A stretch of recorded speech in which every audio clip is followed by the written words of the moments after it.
this deck of playing cards, and it was Saddam as the ace of spades and his top regime members. And they said, our exclusive mission in this task force is to capture every single person on the deck of cards. And I'm listening, and I said, well, that's awesome. And I can't think of a better group of guys to have that mission than you all. What do you want from me? I'm a Chinese Mandarin linguist. And they said, you're a trained interrogator. I told them, no. I've never done an interrogation in my entire life. They've used me as a linguist for years. What the heck am I doing here? And they said, you're an airborne ranger. See, when I joined the military, when I first enlisted, I signed up as an airborne ranger. I was an infantry grunt, I was a paratrooper, and I spent 3 years, and then I learned Chinese Mandarin and I became an interrogator. They said, Eric, we have a team of interrogators here, and they bring in prisoners every single day. He said, we've got Delta Force team here in Baghdad, and we do 5 raids a day to capture Saddam Hussein. He said, but we got all these Delta Force teams spread throughout the country, and they're wasting our time. They're calling us up, and they want us interrogators to go on raids with them.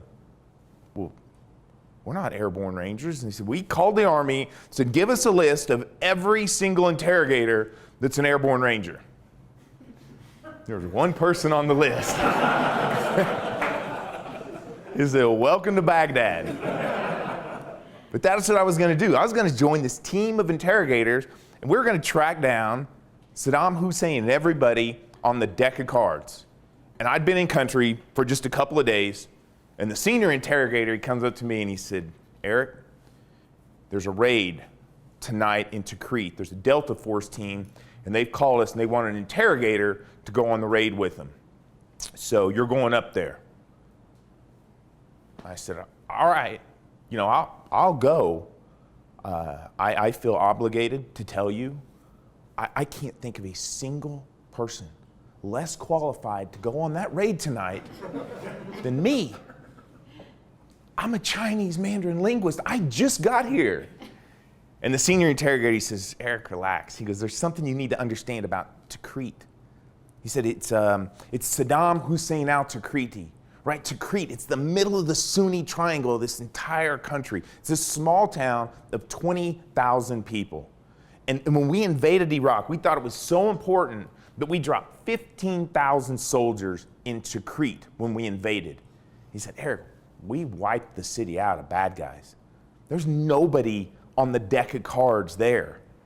He said, but you know, we got this Delta Force team up there, and when Delta Force asks for something, Delta Force gets it. They want an interrogator for tonight's raid. We're going to send you. And he said, you'll be back tomorrow night. So I did. I packed a change of clothes. I grabbed my weapon. And in the middle of the night, they put me on this little bitty helicopter, and they flew me up to Tikrit. And I'm picked up by these Delta Force operators. And they grab me and throw me in their truck, and they take me to their little special house there on one of Saddam's fortified palaces, and they just tell me we're going on a raid. And just an hour later, we jump in the trucks and we drive outside the secure compound there in Tikrit, and they're driving through the neighborhoods of this small town in the middle of the Sunni triangle. And they go up alongside this house, and these Delta Force operators jump out, blow down the front door, and they raided this house. And it was like 5 seconds later, complete silence, because they're Delta Force and they're awesome. And they came out and they said, go interrogate the men. So I did. I went in there and I start talking to the adult males inside this house. And I had no idea what I was doing. But I got enough information that actually led us to a second raid. And these Delta guys, they didn't go back to the compound and plan. They just went straight a couple of kilometers away and they raided the second house. And the second house led us to a third raid. We were out all night doing these raids. And as the sun's coming up, you know, we're driving back inside the compound, the U.S. compound. And I'm thinking to myself, that's the craziest day of your life. You spent all night doing raids with Delta Force. I mean, I was golfing in Long Beach a week before this. And I thought I'd go back to Baghdad and join my team of interrogators. And the Delta Force commander, he said, Eric, he goes, we just captured a couple of prisoners a few days ago. No one's talked to them. He said, we don't want to send them back to Baghdad. So we want you to stay here a day and you interrogate these prisoners. And I thought, good, anything you want, sir. I can, any way I can help you guys out. So I went down to the prison, I got the prisoners, and one at a time I started interrogating them. And I told myself, hey, use your training. You know how to do this. You've never done it before, but you're going to talk to these guys until they break. And I talked to them all day and all night. I went 16 hours. I couldn't get these prisoners to open up at all. And the next day I thought, well, they'll send me back to Baghdad. And the Delta Force commander said, Eric, we want you to interrogate 2 other prisoners that haven't been spoken to. I said, sure, whatever you need, sir. So I went and got the prisoners, same thing. The next day I spent 16 hours, all day, all night, couldn't get my prisoners to open up. And the third day I thought, I'm definitely leaving. And the commander says, we have some more prisoners we want you to talk to. And I said, sir, I'm not leaving, am I? He said, no. He goes, you're going to live with us. You're going to be our interrogator. He goes, we're in Tikrit. Nobody gives us any resources. And they made the mistake. They sent us an interrogator. So we're keeping you. So you're going to interrogate every single prisoner we brought in here. And I told him, I said, I'm your guy. I'm all day, all night guy. What do you want me to find out? What are you looking for from these prisoners? And he said, Eric, there's nobody on the deck of cards in Tikrit. There's nobody important in this city of Tikrit. I said, I know, sir. I'm pretty sure that's why they sent me up here. So what do you want? He said, listen, there's a war going on. There's an insurgency in this town of Tikrit, and we drive through the cities in this town during the daytime, and everyone waves and tell us how happy they are to see us, and at night they're blowing us up, they're killing our soldiers. You go find the bad guys. And I knew that was a very clear mission. But I also knew I wasn't getting these prisoners to open up. And I know I'd never done an interrogation, but I had been trained. I'd been trained by the Army techniques of interrogation, and they did not work. I know you guys don't know anything about what the Army teaches you, but essentially what they do is they say, listen, you go in there with authority and force, and you scare the hell out of these prisoners.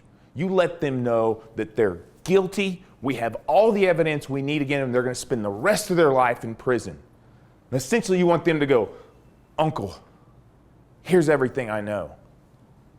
But it didn't work.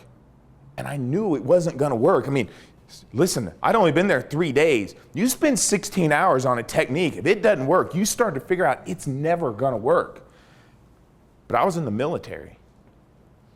And you obey orders. You're trained and you do what they tell you to do.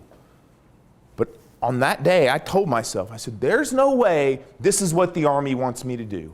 There's no way they sent me out here to yell and scream at these guys and get zero information. At that time, I said, I don't know how to do this, but I'm going to figure it out. I'm going to figure out how to get these prisoners to talk. And the first thing I have to do, I got to keep my prisoners from shutting down. I'd go in there, tell them how much trouble they're in, yell at them, try to scare them, and they just shut down. I told myself, I'm going to bring in a prisoner. I'm going to see how long I can keep this prisoner talking. Just talk to me. And I brought him in. I didn't accuse him of anything. I didn't throw any evidence at him. I just talked to him about his friends and his family and life and what it was like to be an Iraqi in the Sunni Triangle under Saddam with U.S. invading your country. And he talked to me for hours and hours and hours. And if nothing, it was this amazing history lesson, this culture lesson. I spent all day and all night. And the next day I did the same thing. I brought in a different prisoner. And I just talked to the guy. And I realized if I did this, my prisoners would talk to me. They didn't break, they didn't provide me intelligence, but they would talk to me.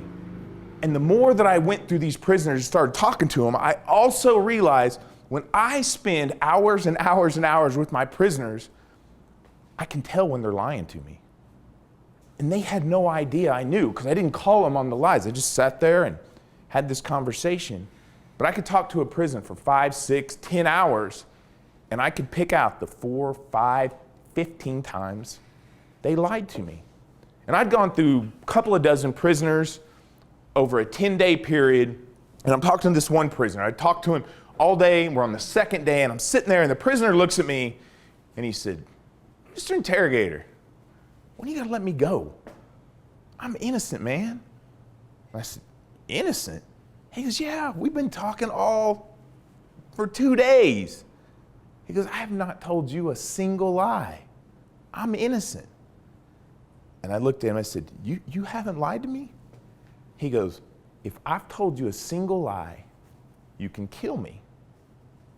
And I said, "Well, I can't kill you, but I'll make a deal with you. If you've told me not a single lie, not one," I said, "I'll let you walk out that door. You can go home right now." And my prisoner kind of dusts off his clothes, and he stands up, and I said, "But if you told me one lie, just one lie, you spend the rest of your life in this prison." And he's kind of sizing me up. And he says, "Yeah, I haven't lied to you." And I asked him, I said, "How many brothers do you have?" He looks at me, and I told you, I have 3 brothers. And I said, "You have 4. His face just goes completely white, and he's shocked. And I said, "How much farmland do you own?" He said, I told you, I have 80 acres of land." And I said, "You have over 200 acres of farmland." And my prisoner's just shocked. And I looked at him and I said, "What was our deal? What was the deal we just cut? What was the deal we just made?" My prisoner looks at me and he said, "Can we cut a new deal?" And I said, yeah. Here's the new deal. I need to know who's killing these Americans. Who's fighting against us? There's no way you're running around living in this small town and you don't know any bad guys. I need to know who's coming up against us, our American troops. And he looks at me and he's still shocked and he said, I don't know them all." He goes, "But I know a group. I know a small group that's against the Americans." And he gave me the 4 names, right? And I finally got some intel. And then I realized, I said, listen, it's not about the fear, and it's not about the scaring them. I had to cut a deal with this guy, right? I mean, the deal was, you don't tell me a lie, you walk out the door. But then I had to cut him another deal. And I said, listen, we made that deal. You spend the rest of your life in prison. I need those 4 bad guys.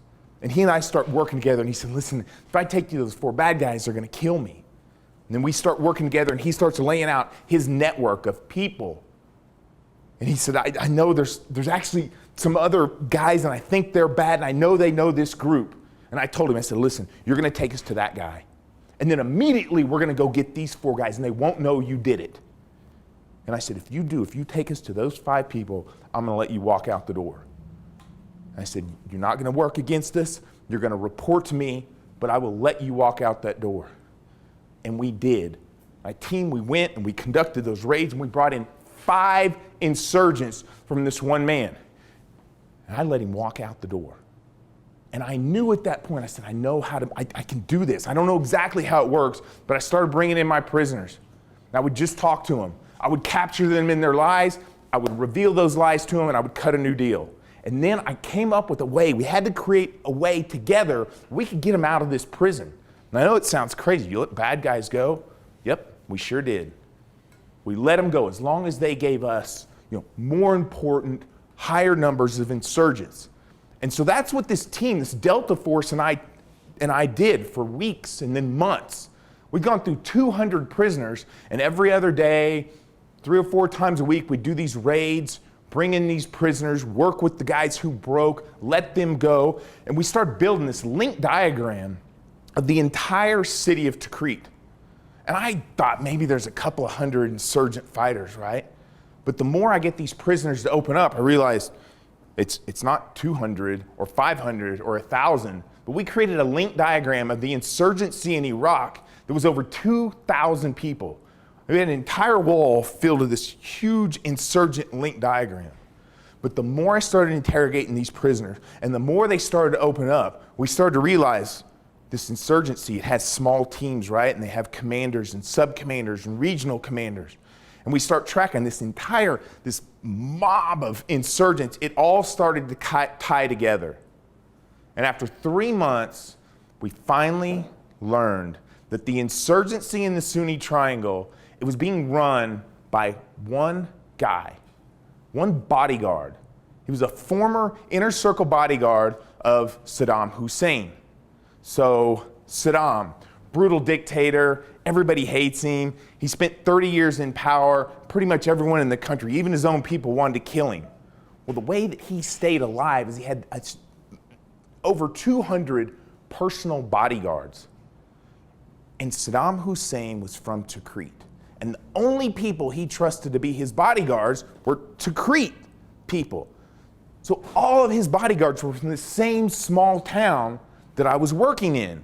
And as I'm building up this insurgency network, what I realized is there's 2,000 insurgents in this town, and none of them are bodyguards. All of Saddam's bodyguards were sitting at home, they'd left the country, they weren't doing anything. Except for one guy. One of Saddam's bodyguards was a man named Mohammed Ibrahim Omar al-Muslit. And after 3 months of fighting this insurgency, we learned that the entire thing was run under the command of this one bodyguard of Saddam. And when we finally got clarity of this, I went to my Delta Force commander. His name was Bam Bam. And I said, listen, every night we're going after all these insurgent nobodies. I said, there's one guy, there's one bodyguard running this show. Can we focus on him? Let's go after this bodyguard. Let's cut the head off the snake. And he said, all right, let's do it. Where is he? And I said, I don't know, Bam Bam. I said, I can build this network and I can get you these low-level guys. But to get this bodyguard, I need help. I said, I want to take some of my prisoners, some of the guys I trust, and I want to turn them into spies. I said, I mean, we let the ones we trust know. I said, the ones that I can really trust, I need them to spy for us. And he said, I don't think we do that. And I said, I need it. I need the spies. And he said, all right, well, how many do you need? And I said, I need 3 guys. I got 3 prisoners I trust the most. He said, all right, let's give it a shot. And I brought in these 3 prisoners that I knew had broken for me. They gave me the most information. I said, listen, I'm letting you go. And every couple of days, you're going to come in. You're going to report to me. You're going to help me track down Mohammed Ibrahim. And they would. I sent my spies out, and every couple of days, they would come in and they would report to me. And I really started to learn about this bodyguard, right? And who his friends and his family were. And we started going after his first cousins and his uncles. And I started to build this personality profile. And I couldn't figure out my bodyguard, right? It didn't make any sense. Saddam had 200 bodyguards, right? And if you looked at all and you built a profile of them, they're mean, they're big, they're brutes, they're violent. Not Mohammed Ibrahim. Mohammed Ibrahim was the nicest guy in the world. He didn't have a single enemy. He drank whiskey and he played dominoes. Yet this entire insurgency followed all of his orders. And the closer that we got to him, I started to learn that he had these 2 best friends and a driver. And I learned about the driver. I thought the driver knows everything. And this driver happened to be a senior government official of the government that we put in. And I'm thinking, how's that possible? How could the leader of the insurgency's driver be a part of the government? And I went and told Bam Bam, I said, listen, we got to go pick up this driver. He's sitting at the governor's mansion right now. He's a government official. And Bam Bam says, no way, we can't touch that guy. And I told him, I said, I need the driver. And Bam Bam made it perfectly clear. He said, Eric, you arrest that driver and President Bush is going to find out. That's one of the, any government official, they're closer to the United States government than we are. You cannot touch him. He asked me, he said, what's your deal with this bodyguard? He's just an insurgent fighter. And I told him, I said, Bam Bam, there's something about this guy. I cannot figure it out. This bodyguard, he's like two different human beings. He's the nicest guy in the world, yet he has more authority. I said, it doesn't make sense. We got to go get this bodyguard. And Bam Bam said, I'm going to go get the driver. And Washington, D.C. will find out. He said, you've got 48 hours. When you go capture that driver, we got 48 hours. He better take us to the bodyguard. And we went to the governor's mansion and we arrested Muhammad Ibrahim's driver. And the governor freaked out, told us very clearly that he had the direct number to President Bush and he was going to call him. And Bam Bam said, the clock's on, man. We got 48 hours. And I started my interrogation with the driver of my bodyguard, right? The driver of Muhammad Ibrahim. And I'm interrogating. All he's telling me the whole time, he's like, you know how much trouble you're in? Do you know who I work for?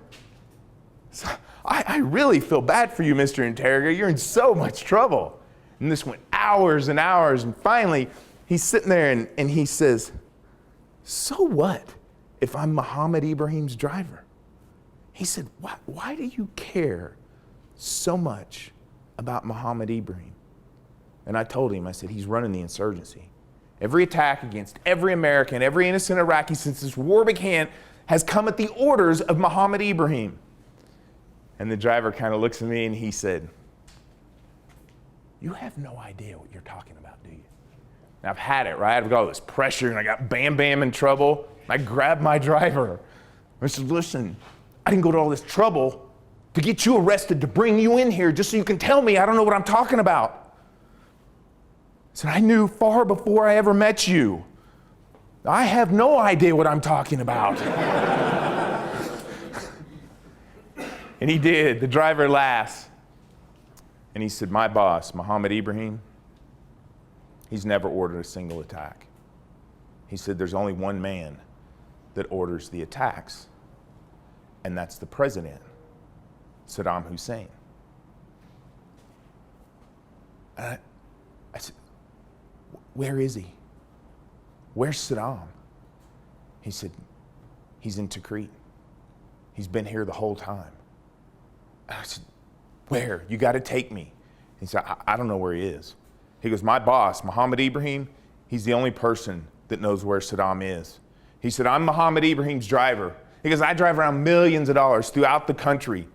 We deliver it through the insurgency. Saddam is funding and controlling the insurgency throughout the entire country. And I said, listen, I don't care if you were a government official or not. You're in trouble, buddy. I say, you get me Muhammad Ibrahim and you walk out the door. But until then, you're never leaving prison. And he looks at me and he says, listen, I drop Muhammad Ibrahim off at one of 5 safe houses every single night here in Tikrit. I know he stays at one of those 5 houses. And I went to Bam Bam. I told him, I said, we're going after Muhammad Ibrahim and he can take us to Saddam. And Bam Bam said, well, can he do it tonight? I said, why? He goes, we got shut down. He goes, Washington, D.C. found out we arrested a government official of the government that we put in place. He goes, we're shut down, man. He goes, they gave me this stupid requirement that I'm supposed to go after people in the deck of cards, and we're going after bodyguards that are nowhere near the deck of cards. He said, your tour's up. You've been here. They want you back in the U.S. And I said, I got 5 houses. I got 5 safe houses. He said, we're shut down tomorrow. I said, well, what are you going to do? He said, well, we'll have to raid them all tonight.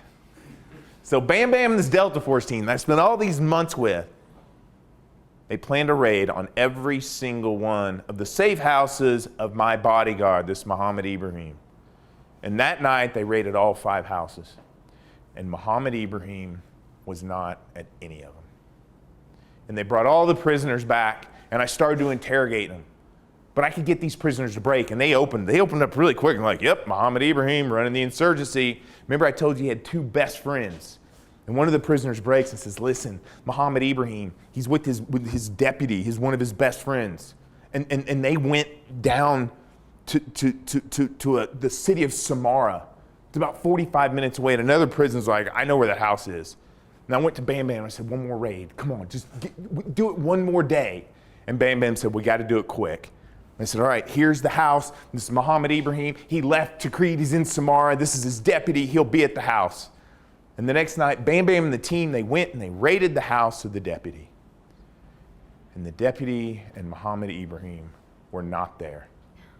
But the younger brother of the deputy quickly told us, he said, listen, Muhammad Ibrahim has a rental house 2 kilometers away in Samara. And Bam Bam and the team, they didn't come back. They went straight to the rental house of Muhammad Ibrahim, and they raided it. And Muhammad Ibrahim was not there. But his 20-year-old son was. I mean, it was the right house. And Bam Bam came back, and he said, here's his kid. We had the right house. We're done. We're shut down. And I know. And I started talking to this kid, right? And I'm thinking, let me get one more target. Let me get one more house. Bam Bam, if I can get him one more target, maybe he'll do it. And I talked to this kid all day and all night. And he told me, he said, my dad was here a couple hours before y'all raided. He's like, I have no idea where he went. And I can't find the next target. And it's early the next morning, and I walked back around to our house, and I saw Bam Bam awake at 5 in the morning. And I said, I don't have anything for you. I said, I don't know where to send you. And he said, don't worry about it. He goes, we're shut down. And he said, come on, let's go to the mess hall. So to tell you a little bit about my Delta Force commander, Bam Bam, he's a redneck. He's from the state of North Carolina. And Bam Bam, all he ever ate were these ham sandwiches. Like, Bam Bam used to have the CIA ship ham to Tikrit, because we're in Iraq, right? They didn't have any ham. And I didn't know Bam Bam ate anything other than ham sandwiches. And he says, let's go to the mess hall. He said, it's Sunday, and the mess hall serves crepes on Sunday. I said, Bam Bam, 4 months ago, we captured Saddam's cook, the chef. And the guy cooked every meal for Saddam Hussein for 9 years. And when I was interrogating Saddam's cook, he said, being Saddam's cook's the easiest job in the world. Saddam Hussein only eats one thing. He eats this fish. And the way it's prepared, it's called mazgoof. He goes, I make the best mazgoof in the world. I'm Saddam Hussein's cook. He said, occasionally Saddam will go to Western Iraq and he'll pick these wild mushrooms, and I'll make him wild mushrooms. And I told Bam Bam, I said, so your ham sandwiches, they're like Saddam's fish. And your crepes are like his wild mushrooms. And Bam Bam says, if the CIA ever stops shipping in ham to our house, I'm gonna make the team build me a pigsty in the backyard. And I didn't think anything of it except for the interrogation I did the night before with Muhammad Ibrahim's son. I was talking to this kid about what his dad does and what he does for hobbies. I'm trying to find clues, and he says, well, my dad, they like to fish. And I said, well, where do they fish?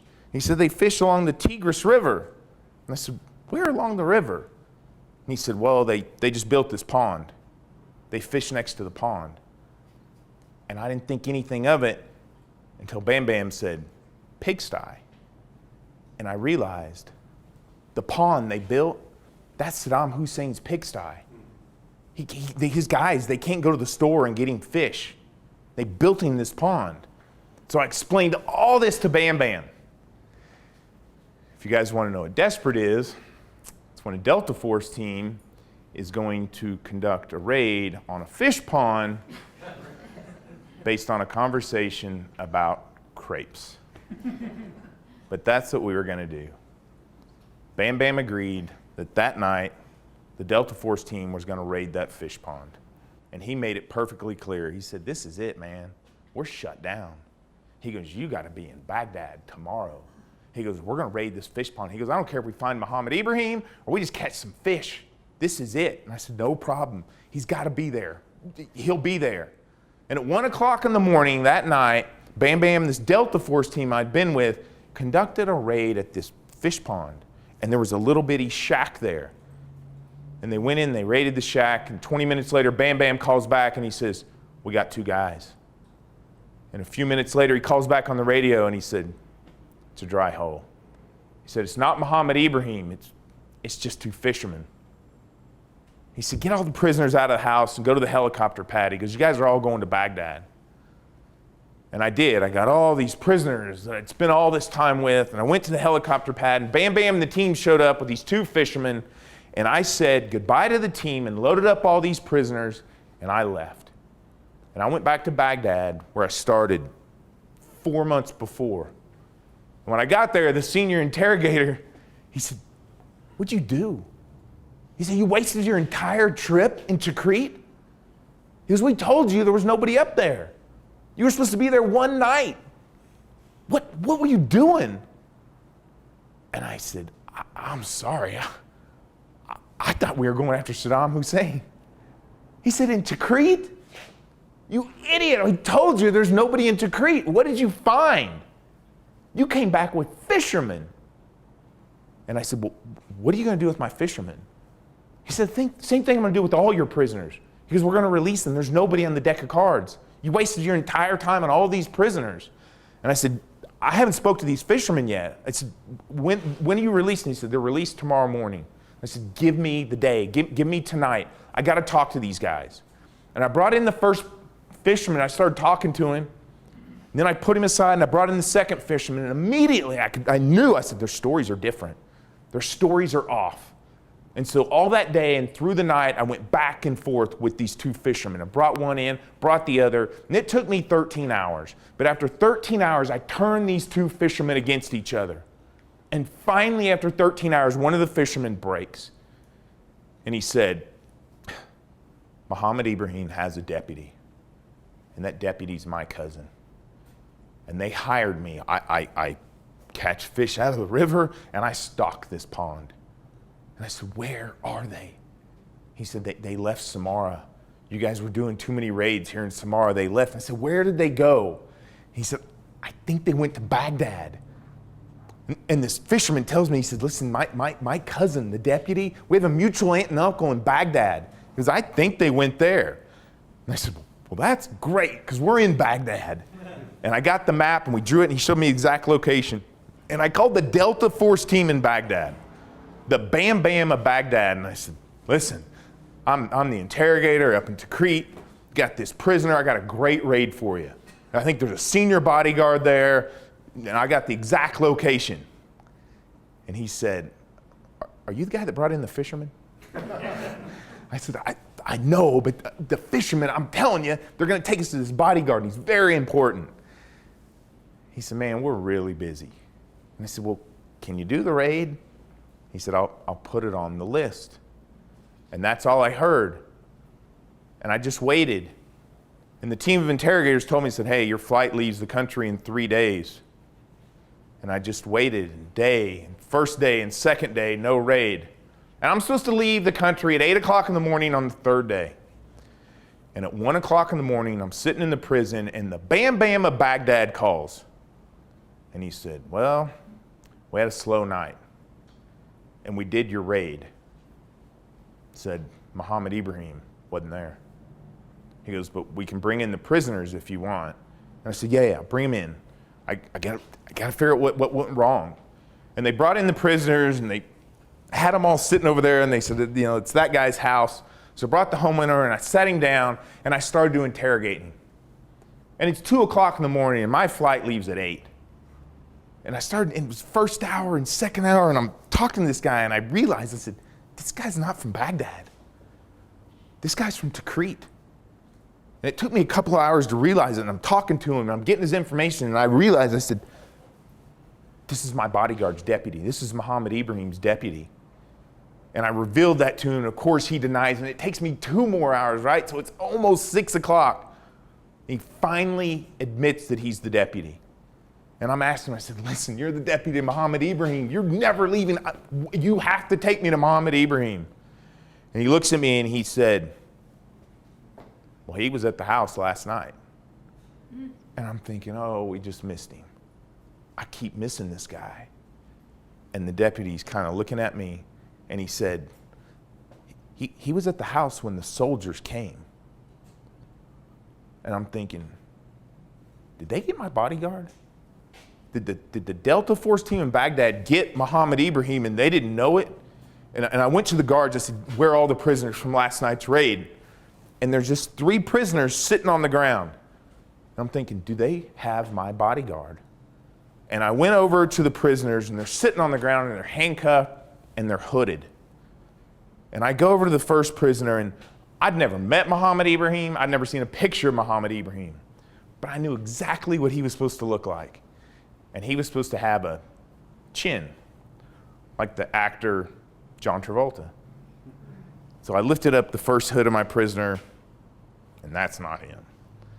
And I lifted up the second hood, and it was definitely not him. And I lifted up the third hood of the prisoner, and before I even got the hood off, I saw the chin. And I knew that was my bodyguard. And I was shocked, and I took the hood off, and I just said, "You're Muhammad Ibrahim. Man, I've been waiting to meet you."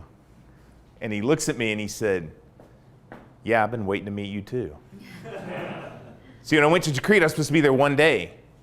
And I took a single change of clothes. And they always teach you as an interrogator, you're going to be more effective if you look like a civilian and not a soldier. So my one change of clothes was a pair of khaki pants and a short sleeve, baby blue, button-down shirt. Very similar to what you're wearing today, sir.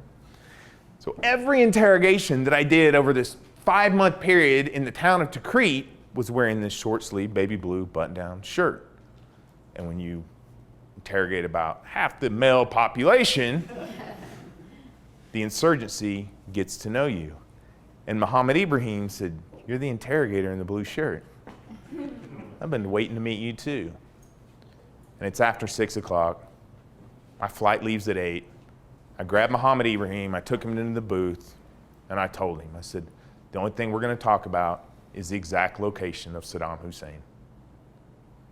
And of course, he said, "Man, you give me way too much credit. I mean, fun-loving guy, never lost his sense of humor."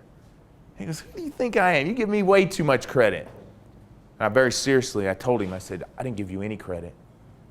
I never knew who you were before I came to this country. But of all the hundreds of prisoners that I interrogated, the dozens of your family member that you got involved with this insurgency that I brought in that are in captivity right now because of you, they give you credit. They give you credit for having ruined their life. They give you credit because they spent the rest of their life in prison because of you." And I said, "You are going to take me to Saddam Hussein. And when you do, I'm letting them all go. See, I don't need them anymore. I captured them to get to you because you're going to take me to Saddam." And he kind of serioused up and he said, "If I take you, they'll kill me." I said, "But you're they. You're the they. You're the top guy. You're the only one that can take us to Saddam and not get punished for it. You're the only one that can put an end to this guy. No one else can do it, or you kill them. You're the only one." And he said, "I can't do it." And I told him, I said, "I have 40 of your family members. I will let them all walk out the door. But we have to go find that guy. You've got to take me to exact location." And he said, "I cannot do it." And at 7 o'clock, they came in and they told me, they're like, "Hey, you got to get to the plane. Your flight leaves in an hour." And I told my prisoner, I said, "This is it." I said, "Nobody else knows what you can do. They just think you're a terrorist. They just think you're an insurgent leader. They're going to throw you in this prison. They're going to take you to Abu Ghraib. They're going to take you to Guantanamo Bay. You're never given another chance. I'm the only one. I'm leaving the country. I'm leaving. I'm the last one that's going to give you a chance." And he said, "I can't do it." And I said, "Listen, I ran out of time. I know how this story goes. You're going to change your mind. I promise. If I had more time, you'd change your mind. You're going to, and I'm going to be gone." I said, "When I leave here, you've got to get their attention. You've got to let them know what you can do and that you're going to do. When you change your mind, you're going to be sitting in your cell. You got to make noise, bang on your cell, make them come talk to you. I know you're going to change your mind. I know you're going to take us to Saddam." And he's kind of staring at me. He said, I can't do it. And I said, get their attention. Get their attention. When you're going to take us, I'm leaving the country. And I put the hood on him and I took him back to his cell. And I told the interrogators that I haven't even packed. Give me a few minutes. And I ran to my tent and I packed my bags. 10 minutes later, the team of interrogators picks me up and they're driving me to the airplane. And as we're going along, one of the interrogators asked me, he said, so that's your guy? That's the guy you were looking for? And I said, yeah, that's him. And I'm not even listening. I'm just thinking, I wonder if he could have done it. And the interrogator asked me, he said, so what'd you do to him? I said, I didn't do anything to him. He said, no, what'd you say to him? I said, I didn't say anything. Why? And he said, the guards are kind of freaking out. They think you've made the prisoner go insane. They can't stop him from beating his head against the wall. And I knew my prisoner, he's going to give him up. So I told him, I said, just hold the plane. And I jumped out and I ran back to the cell and I grabbed Muhammad Ibrahim and I took him into the booth and I lifted his hood off and I said, where is he? And he said, we have to go right now. I said, where is he?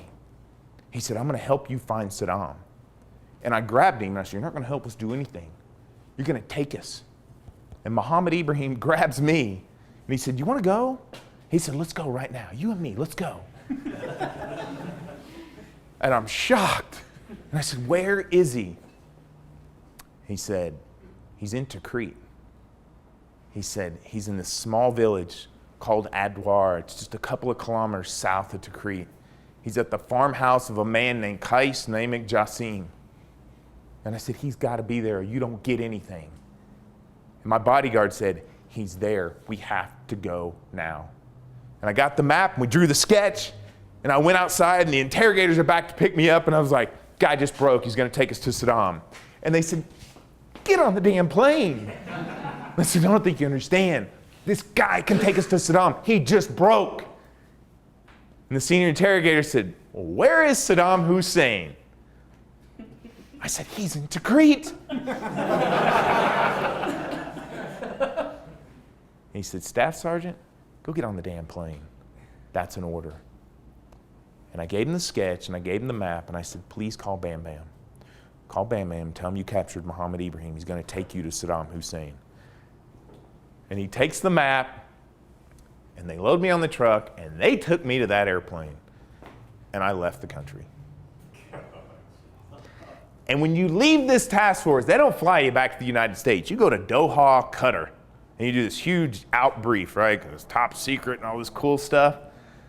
So the next morning, I've got my out briefing. I've got my huge link diagram, and I'm ready to tell them about last night, and I don't care if they did it or not. That they listen, this guy can take him to Saddam. And I knock on the door, and this colonel opens the door. I said, I'm here for the briefing. He said, briefing's canceled. Clunk. And I'm like, well, that's no good. I knocked on the door again. I'm like, I'm the interrogator in Tikrit. I think I have to do this briefing. And he said, are you Eric Maddox? I said, yeah. And he pulled me inside and he said, briefing's canceled because we got him. I said, how did it happen? He goes, well, when you left, they called Bam Bam. And Bam Bam and the team took a helicopter to Baghdad and they picked up Muhammad Ibrahim. And they took him back to the house and that night they planned the raid of the farmhouse of Qais Namek Jassim. And at 8 o'clock at night on December 13, 2003, Bam Bam and this team that I'd spent all these months with raided the farmhouse of Qais Namek Jassim. And they could not find Saddam Hussein. And after an hour, Bam Bam finally went to the truck, pulled out Muhammad Ibrahim, cut off his handcuffs, lifted off his hood, and he said, where is he? And Muhammad Ibrahim walked the team around to the side of the house, just to an area that was just sand. And Muhammad Ibrahim starts kicking like this and he's not saying anything. And one of the team members realized he's kicking up a rope. And they pulled him aside, and the team starts digging up the rope. And the rope was connected to a lid. And when they lifted the lid, there he was, Saddam Hussein.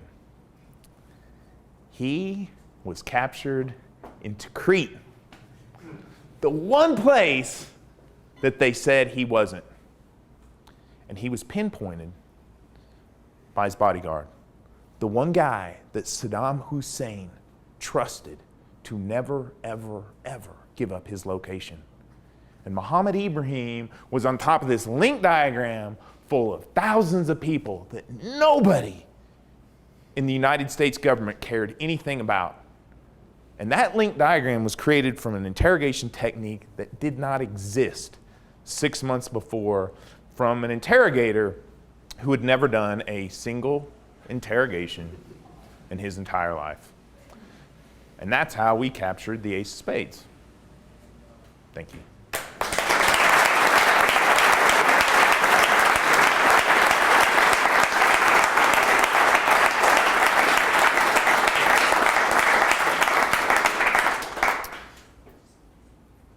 I did not return to Los Angeles, California. I was immediately flown to Washington, D.C., to the office of then Secretary of Defense, Donald Rumsfeld. I briefed the Secretary of Defense on my link diagram and the capture of Saddam, and then I was taken to Langley, the head of CIA, and I briefed George Tenet on the tracking down of Saddam. I was then ordered to go back to the Secretary Rumsfeld's office. And when I get in there, it's myself and all these four-star generals, right? Anybody who followed the military, it's like Peter Pace and then Deputy Secretary Paul Wolfowitz and all these big names that I'd always heard of, right? And I got in there, Secretary Rumsfeld said, send Maddox back.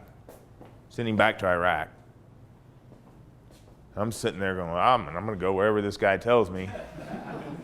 And one of the generals said, Mr. Secretary, we borrowed Staff Sergeant Maddox from the Army. He's going to go back to the Army. We borrow as many interrogators as we need from the Army and the Marine Corps. And he said, no. He said, where are my interrogators? And he said, well, Mr. Secretary, you don't have your interrogators. You just borrow as many as you need from the Air Force and the Marines. And on the spot, Secretary Rumsfeld said, I want my own. And Staff Sergeant Maddox will be my first one. So by the time I returned to my office in Los Angeles, California, I had an email on my classified system that said civilian interrogator. And Secretary Rumsfeld had created 30 civilian interrogators that directly reported to the Secretary of Defense through the Defense Intelligence Agency. And I became the first civilian interrogator for the Department of Defense. I continued that job until last year. From 2003, when I began my very first interrogation, until last year, I've conducted approximately 2,700 interrogations. I've deployed 8 times, and I've conducted interrogations from prisoners from 25 different countries.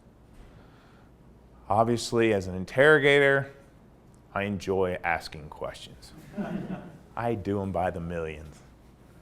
But I also like to field questions. And I have had the opportunity to travel all through the world, take on radical Islam, take on cartels, and take on just general threats to the United States government.